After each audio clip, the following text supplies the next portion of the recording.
Praise the Lord. मैं pastor Dhananjay आप सबों का आज के इस सुबह के बाइबल वचन में स्वागत करता हूँ। आइए आज का बाइबल वचन आज हम पढ़ेंगे। आज हम पढ़ने जा रहे हैं मरकुस रचित सुसमाचार, इसका 12 अध्याय, इसका 17 वचन। वहाँ इस प्रकार से लिखा हुआ है, यीशु ने उनसे कहा, जो कैसर का है वह कैसर को दो कैसर को, और जो परमेश्वर का है परमेश्वर को दो। तब वे उस पर बहुत अचंभा करने लगे।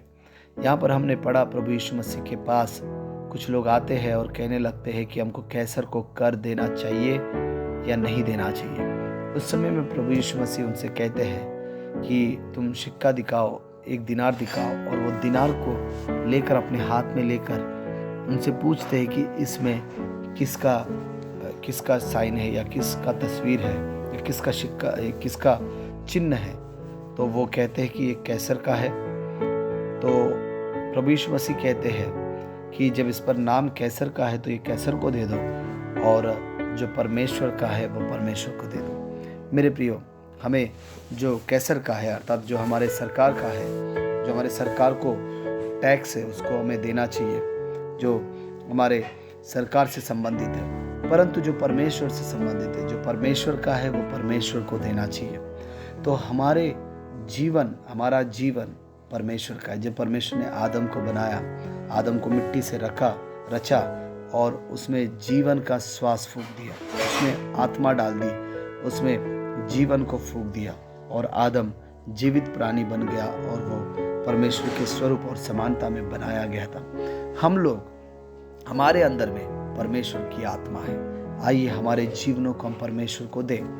हम परमेश्वर के हाथों में अपने आप को सौंपे। हम कहें, प्रभु आपने मुझे बनाया है, मैं आपका हूँ। आपने मुझे आत्मा दी है, आपने मुझे आत्मा शरीर में अपने स्वरूप और अपने समानता में बनाया है। प्रभु मैं अपने जीवन को मैं आपके हाथों में सौंपता हूँ। जब हम अपने आप को परमेश्वर के लिए दे देते हैं, परमेश्वर के लिए जीने के लिए दे देते हैं, परमेश्वर उससे महिमा पाता है और परमेश्वर हमें आशीष भी देता है। तो मेरे प्रियो, आइए आज हम इस बात को हम ले लें कि जो कैसर का है वो हम कैसर को दे देंगे, और जो परमेश्वर का है वो परमेश्वर को देंगे। आइए अपने जीवनों को परमेश्वर को देंगे, और हमारे पास जो कुछ भी है जो परमेश्वर से संबंध रखता है वो हम परमेश्वर के हाथों में सौंपेंगे, ताकि परमेश्वर हमें अपनी महिमा के लिए खड़ा करे और आशीष दे। आइए आज अपने जीवनों को हम परमेश्वर को सौंपें।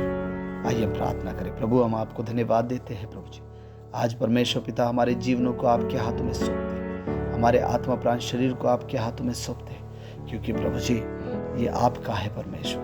प्रभु जी, हमारा शरीर पवित्र आत्मा का मंदिर है। हमारी आत्मा जो हमें दी गई है प्रभु, वो आपने हमारे अंदर फूंकी है। प्रभु पिता, हम अपने जीवन को आपके हाथों में सौंपते हैं। इसे अपने हाथों में लीजिए प्रभु, और हजारों के लिए आशीष और महिमा का कारण बनाइए। यीशु मसीह के नाम में आमीन।